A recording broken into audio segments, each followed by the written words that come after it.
우리 같이 지난 주일에 오늘 읽은 말씀 중에 4절, 5절 말씀을 중심으로 세상을 이기는 사람들이라는 제목으로 말씀을 들은 적이 있습니다.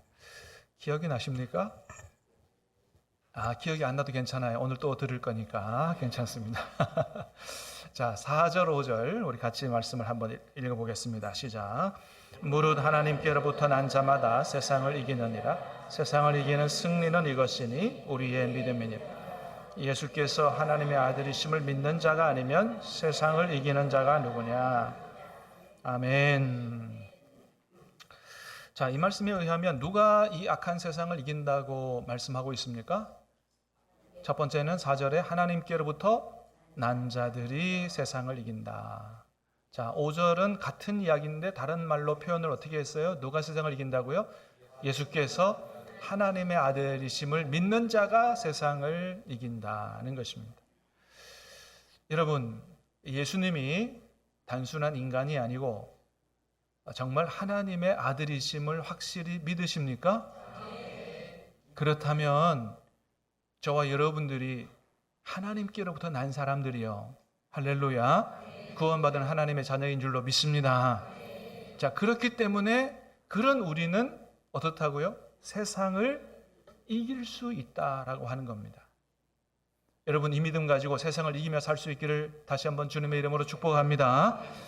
그렇습니다. 자, 그런데 그런 승리가 우리만이 아니고 이미 우리와 같은 믿음을 가졌던 믿음의 조상들이 그 험악한 악한 세상을 이기며 살았다라고 하는 거죠. 성경에 많이 기록되어 있어요. 특별히 히브리서 11장에 많이 나와 있습니다. 자, 그 중에 이런 말씀도 있어요. 한번 같이 볼까요? 히브리서 11장 33절부터 38절까지 쭉 스크린을 보면서 시작. 그들은 믿음으로 나라들을 이기기도 하며 연약한 가운데서 강하게 되기도 하며 전쟁에 용감하게 되어 이방 사람들의 진을 물리치기도 하며 또 어떤 이들은 더 좋은 부활을 얻고자 하여 심한 고문을 받되 구차히 풀려나기를 원하지, 또 어떤 이들은 조롱과 채찍질 뿐 아니라 결박과 옥에 갇히는 시련도 받았으며 돌로 치는 것과 톱으로 켜는 것과 시험과 칼로 죽임을 당하고 양과 염소의 가죽을 입고 유리하여 궁핍과 환난과 학대를 받았으니 이런 사람은 세상이 감당하지 못하느니라. 아멘. 아무리 이 악한 세상이 그들로 하여금 믿음을 버리도록, 예수님 부인하도록 때로는 회유하고 때로는 협박하고 때로는 핍박을 가했지만 우리 믿음의 조상들은 거기에 굴복하지 않고 차라리 뭘 택했다는 거예요. 차라리 가난을 택하고 차라리 고난을 택하고 차라리 죽음을 택하는 일이 있더라도 나는 결단코 주님을 부인할 수 없고 믿음을 버릴 수 없다라고 했다는 것입니다. 그래서 주님 앞에 정말 죽도록 충성하면서 믿음을 지키며 승리하는 이런 삶을 살았다는 것입니다. 그래서 이 사람들은 세상이 별별 방법을 가지고 다 그 믿음을 버리도록 해봤지만 못 이겼어요. 세상이 못 이겼어요. 그래서 뭐라고 한다고요? 이런 사람은 세상이 감당하지 못하는 사람들이더라. 우리가 세상을 감당하지 못하는 게 아니고 세상이 감당하지 못하는 사람들이더라. 무엇으로도 이 사람들의 믿음을 포기할 수 없더라라고 하는 것이죠. 자, 그럼 여러분, 우리 믿음의 조상들은 도대체 예수님을 어떻게 믿었길래, 여러분, 우리는 저런 위협이 오면 어떻게 할까요? 우리도 저렇게 할 수 있을까요? 도대체 우리 믿음의 조상들은 예수님을 어떻게 믿었길래 저렇게 목숨을 내놓는 한이 있더라도 믿음을 포기하지 않고 믿음을 끝까지 지키며 그렇게 살았을까요? 자, 오늘 본문은 바로 세상을 이긴 우리 믿음의 조상들이 예수님을 어떻게 믿었는가를 잘 보여주고 있는 말씀이에요. 자, 먼저 6절 말씀을 같이 보도록 하겠습니다. 시작. 이는 물과 피로 임하신 이시니 곧 예수 그리스도시라. 물로만 아니요 물과 피로 임하셨고 증언하는 이는 성령은 진리니라. 아멘. 자, 이는, 자, 5절에 뭐라 그랬냐면 예수님이 하나님의 아들이심을 믿는 자가 아니면 누가 세상을 이기겠느냐 하면서 이는 하고 설명합니다. 이는 물과 피로 임하신 이시니 곧 예수 그리스도라. 그러니까 이는 누구를 가리키는 거예요? 예수님을 가리키는 거죠. 예수님은 물과 피로 임하신 분이다. 저기 임하셨다는 말 자체가요, 헬러 엘코마이라고 하는 말인데 오다 이런 거예요. 예수님이 어디서 온 분이라고요? 하늘에서 온 분이다라고 하는 의미가 들어가 있어요. 하늘에서 온 분으로 물과 피로 임하셨다. 여기서 물은 물세례를 말합니다. 물세례. 여러분, 예수님께서 이 땅에 계실 때 세례 요한한테 가서 세례 받으셨죠? 예. 원래 세례는 그 당시 세례 요한이 세례를 베풀 때도 마찬가지였어요. 이 세례는 자신이 하나님 앞에서 죄인임을 인정하고 회개하며 자기의 죄를 씻기를 원한다는 믿음의 고백으로 받는 게 세례예요. 지금도 마찬가지죠. 그런데 예수님이 세례를 받으셨다는 것입니다. 아니, 예수님은 죄가 없으신 분이잖아요. 예수님은 죄가 없으신 분인데 왜 세례를 받으셨을까요? 거기에는 두 가지 해석이 있어요. 첫 번째는 예수님은 죄인이 아니시지만 우리 이 모든 인류의 죄를 대신 짊어지고 십자가를 지셔야 되기 때문에 죄인이기를 자처하셨다. 그런 의미로 세례를 받으셨다는 얘기가 있고, 또 하나는 그게 아니라 예수님은 구약에 있는 삼중직 왕과 제사장과 선지자의 역할을 다 하시는 분이기 때문에 이 땅에 오셔서 이제 하나님의 공적인 일을 시작하실 때, 그러니까 제사장의 역할을 가지고 하나님의 공적인 일을 시작하실 때 취임식처럼 그렇게 세례를 받은 거다. 왜냐하면 구약에도 보면 제사장들이 이제 제사장이 돼서 하나님의 일을 공식적으로 시작할 때 제일 먼저 취임식을 하는데, 그때 뭐냐면 물로 씻는 일들을 합니다. 물로 자기를 씻고 정결하게 해서 취임식을 통해서 이제 공적인 하나님의 일을 하는 이런 과정이 있는데, 예수님께서 이 땅에서 하나님의 일을 공식적으로 시작하기에 바로 앞서서 세례 받으심으로 자기를 정결케 하시고 이제 제사장처럼 그런 취임식을 거쳐서 하나님의 공적인 일을 시작하시는 거다 하는 이야기가 있습니다. 자, 그런데 그보다도 예수님의 세례에는 더 중요한 의미가 있는데, 그 뭐냐 하면 바로 예수님의 세례가 예수님이 하나님의 아들이심을 증거하는 계기가 됐다라고 하는 거예요.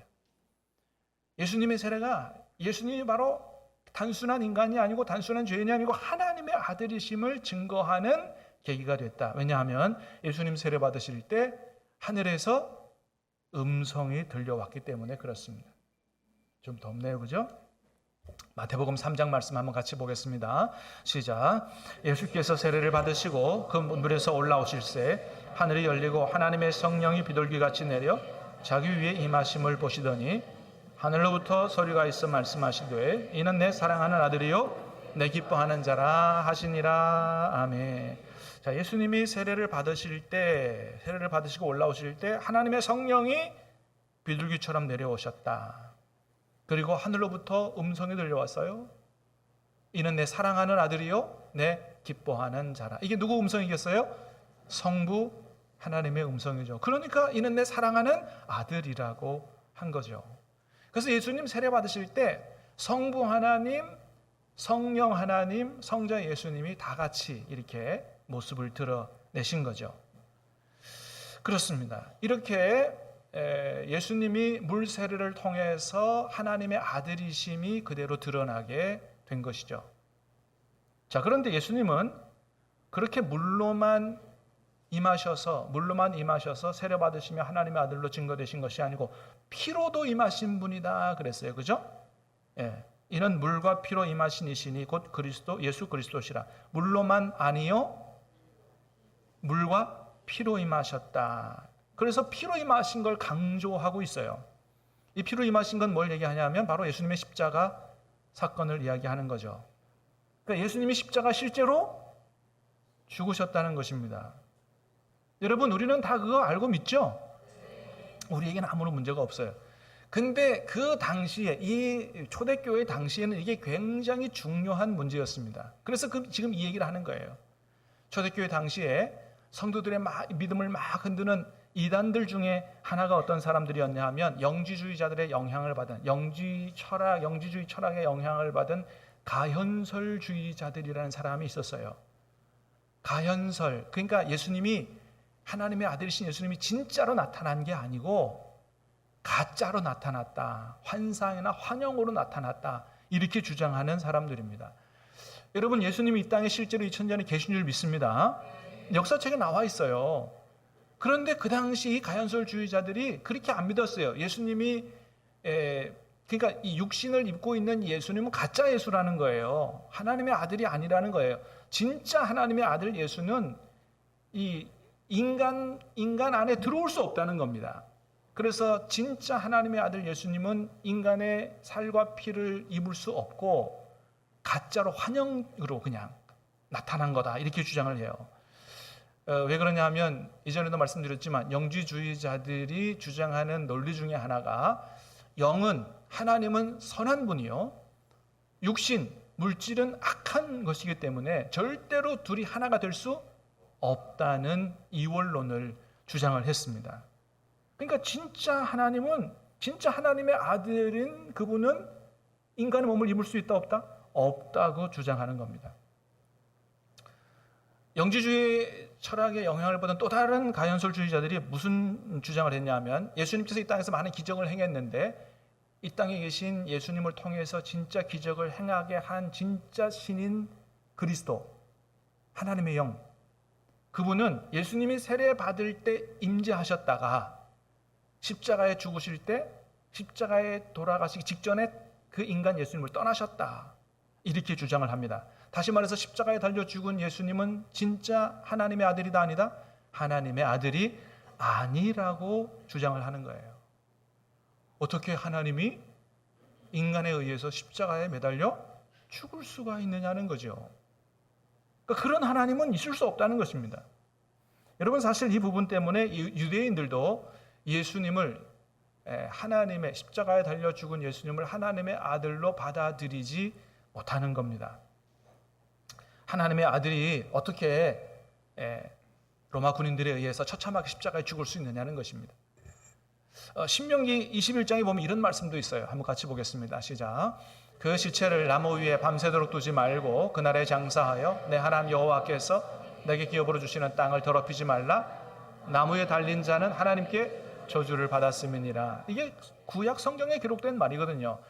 여러분, 십자가는 나무잖아요. 나무에 달려 죽은, 그러니까 십자가에 달려 죽은 사람은 어떤 사람이라고요?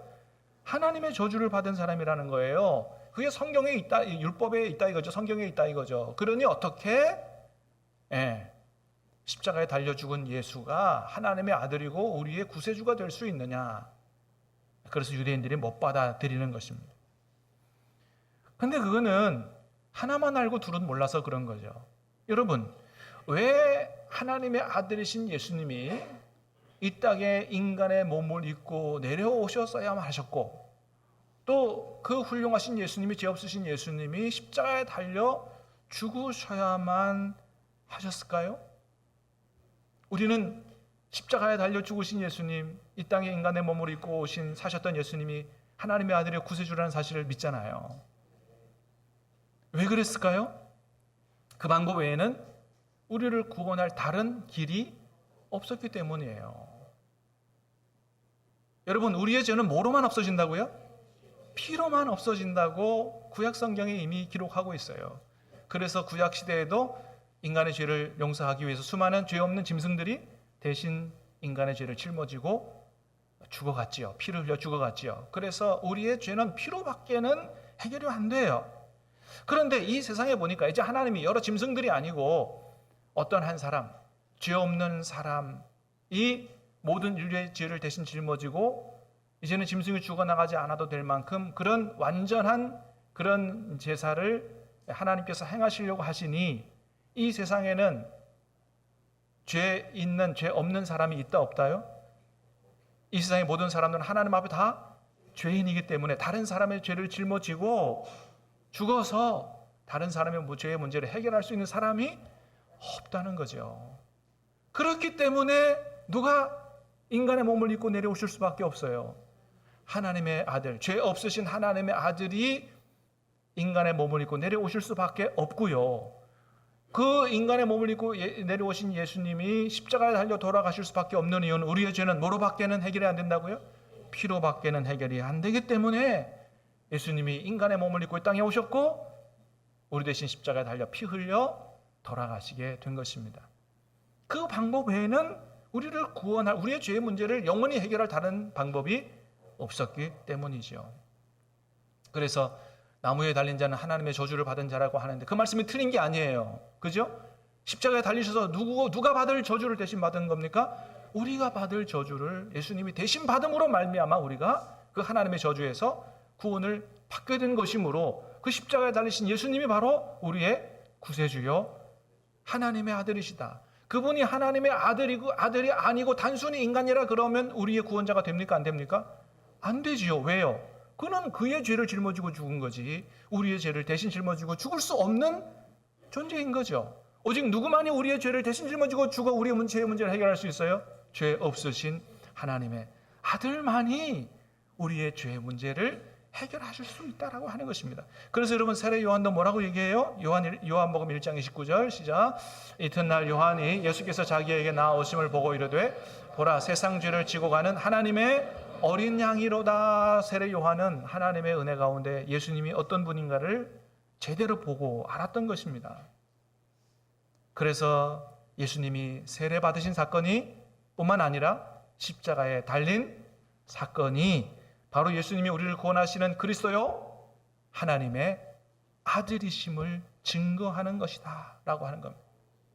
그래서 예수님 십자가에 돌아가실 때 백부장이 그거를 깨달아 알았어요. 그래서 백부장이 뭐라고 고백합니까? 같이 보겠습니다. 시작. 백부장과 및 함께 예수를 지키던 자들이 지진과 그 일어난 일을 보고 심히 두려워하여 이르되 이는 진실로 하나님의 아들이었도다 하더라. 아멘. 백부장이 그걸 깨달아 알았다는 거예요. 사랑하는 여러분, 다시 한번 축복합니다. 2000년 전에 이 땅에 오셨고 이 땅에서 많은 하나님의 일들을 하시다가 십자가에 달려 돌아가시고 3일 만에 부활하신 그 예수님이 하나님의 아들이시여 저와 여러분의 유일한 구세주인 줄로 믿습니다.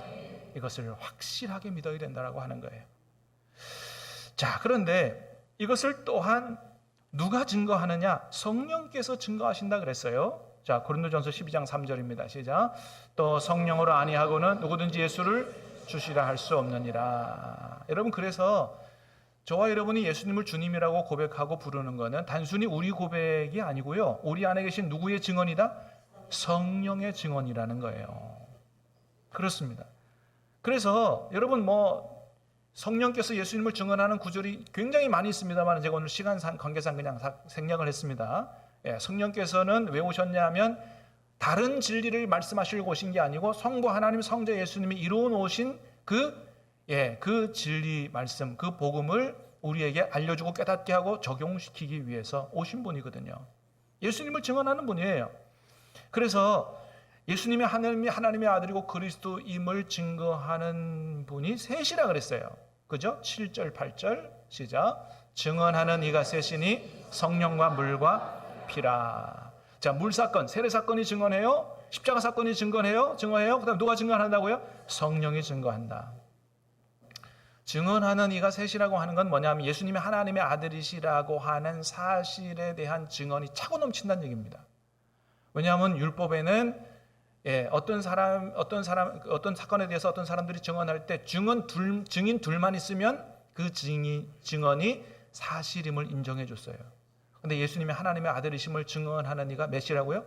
셋이다. 셋이라는 얘기 뭐예요? 그 증언이 차고 넘친다는 것을 얘기하는 것입니다. 그래서 여러분 우리가 하나님이 세례 사건을 통해서 십자가 사건을 통해서 성령 하나님이 증거하는 이 예수님이 하나님의 아들이시라고 하는 사실을 우리가 반드시 믿어야 된다고 하는 거예요. 자, 9절 말씀도 읽어봅니다. 시작. 만일 우리가 사람들의 증언을 받을진대 하나님의 증거는 더욱 크도다. 하나님의 증거는 이것이니 그의 아들에 대하여 증언하신 것이니라. 여러분 우리가 사람들이 증언하는 것도 몇 사람이 증거하면 그거 믿어줘야 되잖아요.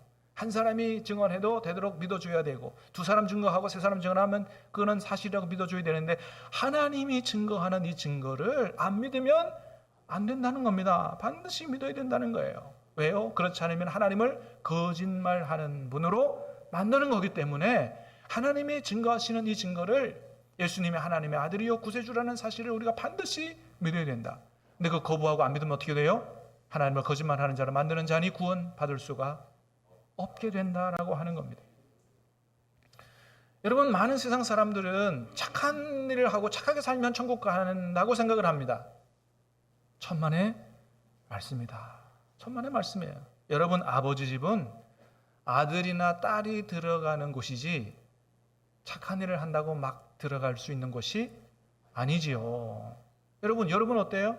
여러분은 여러분 집에 그냥 착하게 사는 사람이라고 소문 들으면 막 아무나 막 그냥 집에 들여보내십니까? 절대 그렇지 않죠. 그런데 조금 말썽 부리고 속삭여도 아들과 딸은 마음껏 우리 집에 들어오잖아요. 그렇습니다, 여러분. 그래서 아버지의 집에 마음 놓고 들어가려면 비록 친자식이 아니라도 어떻게 해요? 입양이라도 돼야 되는 거죠. 아버지와 아들 관계, 아버지와 딸의 관계가 돼야 되는 것이죠. 그렇기 때문에 여러분, 어떤 사람이 아버지 집인 천국에 들어가요? 예수님 영접하고 구원받아 하나님의 자녀가 된 사람들이 들어가는 거지, 단순히 착하게 산다고 천국에 마음대로 들어갈 수 있는 게 아니다라고 하는 것입니다. 우리가 이 진리를 확실히 알고 믿어야 된다라고 하는 거예요. 그리고 마지막으로는 이 하나님의 증언, 예수님이 하나님의 아들이시다라는 이 증언을 받은 사람에게는 그 사람 안에 증거가 있다는 것입니다. 여러분 10절 11절 시작. 하나님의 아들을 믿는 자는 자기 안에 증거가 있고 또 증거는 이것이니 하나님이 우리에게 영생을 주신 것과 이 생명이 그의 아들 안에 있는 그것이니라. 하나님의 아들을 믿는 자는 자기 안에 뭐가 있다고요? 증거가 있다는 거예요. 그 증거가 뭐라고요? 하나님이 우리에게 영생을 주신 것과 이 생명이 그의 아들 안에 있는 것이다 라고 하는 것입니다. 여러분 어떻습니까? 여러분 안에 영생이 있으십니까? 자신 없어 하시는 분들이 몇 분 계시는 것 같아요. 요한복음 5장 24절 말씀을 한번 같이 읽어보겠습니다. 요한복음 5장 24절 시작. 내가 진실로 너희에게 이르노니 내 말을 듣고 또 나 보내신 이를 믿는 자는 영생을 얻었고 심판에 이르지 아니하나니 사망에서 생명으로 옮겼느니라. 아멘. 자, 어떤 사람이 영생을 얻었다고요?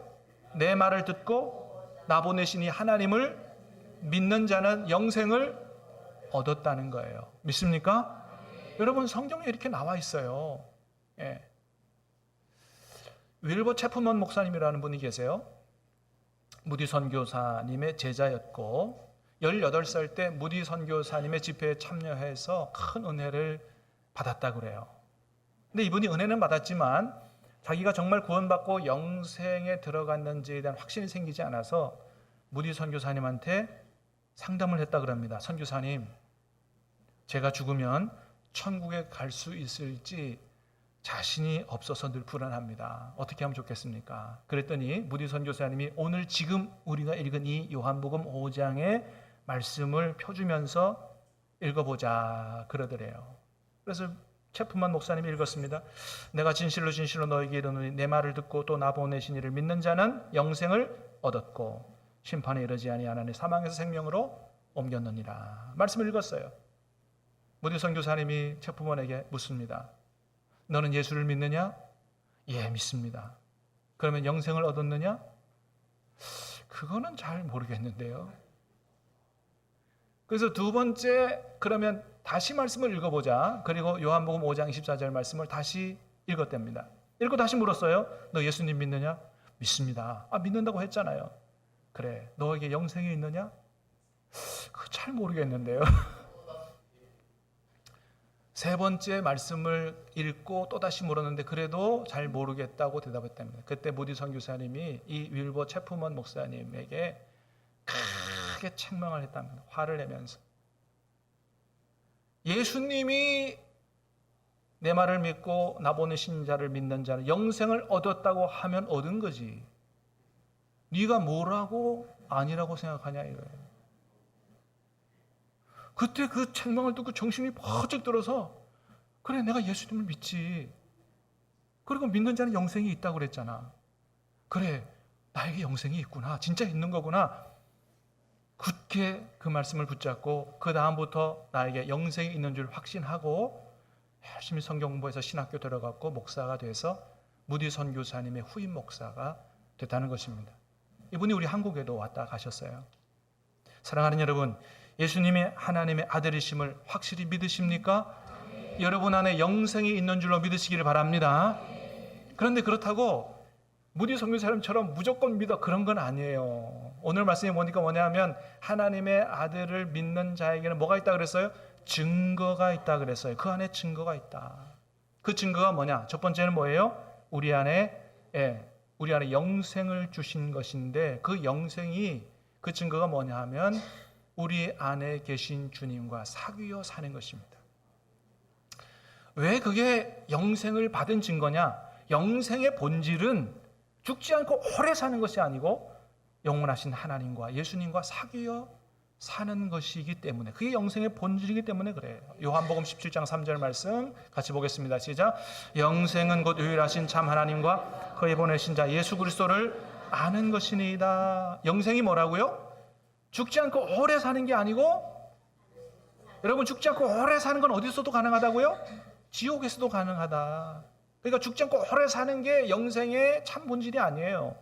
영생의 참 본질은 뭐라고요? 유일하신 참 하나님과 그가 보내신 예수 그리스도를 아는 것이다. 근데 저 아는 것의 뜻은 뭐라고요? 경험하여 아는 거예요. 사귀어 아는 거예요. 여러분, 그게 진짜 영생이라는 거예요. 그렇게 살 때 그 아들 주님이, 하나님의 아들이신 예수님이 우리에게 생명을 주십니다. 할렐루야. 예. 여러분, 그래서 12절에 보니까 뭐라 그랬어요? 하나님의 아들이 있는 자에게는, 그 다음 말씀 띄워주실래요? 안 들어갔어요? 시작. 아들이 있는 자에게는 생명이 있고 하나님의 아들이 없는 자에게는 생명이 없다 그랬어요. 예. 여러분, 우리 안에 예수님이 들어와 계신다. 그분과 온전한 교제가 되고 사귐이 되고 관계가 바로 될 때 그분이 우리에게 생명을 주신다는 거예요. 이 생명은 단순히 죽지 않고 오래 사는 것을 얘기하는 게 아니에요. 목숨 붙어 있는 걸 얘기하는 게 아니에요. 주님이 주시는 하늘의 기쁨이요 천국의 평강인 거예요. 그래서 그것을 누리며 살만 나는 인생이 되는 거예요. 활력이 넘치는 삶을 살아가게 되는 거예요. 여러분, 이것이 주님이 주시는 진정한 생명인 줄로 믿으시기를 바랍니다. 여러분, 목숨은 누구에게나 붙어 있어요. 근데 목숨 붙어 있어도 이렇게 얘기하는 사람이 얼마나 많은지 몰라요. 내가 지금 사는 것은 사는 것이 아니다. 차라리 죽는 게 낫다라고 얘기하는 사람들이 얼마나 많은지 몰라요. 무슨 말이에요? 목숨 붙어 있다고 다 사는 게 아니라는 겁니다. 주님이 주시는 진정한 생명은 살고 싶은 의욕이 나고 살만 나는 인생이 되는 것이, 이게 진짜 주님이 주시는 생명인 것입니다. 요한복음 10장에서는 우리에게 이렇게 말씀하세요. 시작. 내가 온 것은 양으로 생명을 얻게 하고 더 풍성히 얻게 하려는 것이니라. 아멘. 우리에게 생명을 주시는데 기쁨이 넘치고 평강이 있고 행복이 있고 살만 나는 인생이 되고 이런 삶을 풍성히 주시기를 원하신다는 거예요. 여러분 어떻습니까? 여러분 안에 예수님 때문에 누리는 기쁨이 있습니까? 어려움이 있고 질병이 있지만 예수님 때문에 누리는 평강이 있습니까? 아무리 어려움이 와도 아이고 죽겠네가 아니고 할렐루야 예수님 때문에 살겠네 하는 그런 고백이 있습니까? 여러분 그런 기쁨, 여러분 그런 만족, 여러분 그런 고백이 있다면 여러분 안에 예수님이 계신 줄로 믿으시기를 바랍니다. 그 예수님이 우리에게 생명을 주시는 거예요. 그게 바로 우리 안에 있는 내가 구원받은 사람이라는 증거라는 것입니다. 다시 한번 축복합니다. 여러분 안에 계신 주님과의 관계를 온전히 회복하시면서 주님이 주시는 참된 기쁨과 평강으로 진정한 생명을 누리고 사시기를 주님의 이름으로 축복합니다. 믿음의 조상들에게는 그런 증거가 차고 넘쳤다는 거예요. 그래서 많은 믿음의 조상들이 주님과 사귀어 살았고 주님의 음성을 들었고, 여러분 사도행전 23장에 바울이 주님의 음성을 이렇게 듣습니다. 같이 보겠습니다. 시작. 그날 밤에 주께서 바울 곁에 서서 이르시되 담대하라, 내가 예루살렘에서 나의 일을 증언한 것 같이 로마에서도 증언하여야 하리라 하시니라. 바울이 자기 옆에 서서 말씀하시는 주님의 음성을 듣습니다. 또 여러 사도들도 주님이 주시는 기쁨이 있었기 때문에 채찍에 맞으면서까지도 복음 전하는 삶을 피하지 않았다는 거예요. 열심히 전도하면서 그렇게 세상을 이기는 삶을 살았다는 것입니다. 여러분 주님이 저와 여러분 안에 와 계신 줄로 믿습니다. 주님이 주시는 기쁨이 있습니다. 주님이 주시는 생명이 있습니다. 그것이 내가 구원받은 증거라는 사실을 확실히 믿고 그 증거를 붙들고 바울처럼 간증하며 전도하며 세상을 이기며 남은 여생을 살아갈 수 있기를 주님의 이름으로 축복합니다. 기도하겠습니다. 하나님 아버지 감사합니다. 수많은 사람들 가운데 우리를 먼저 선택하시고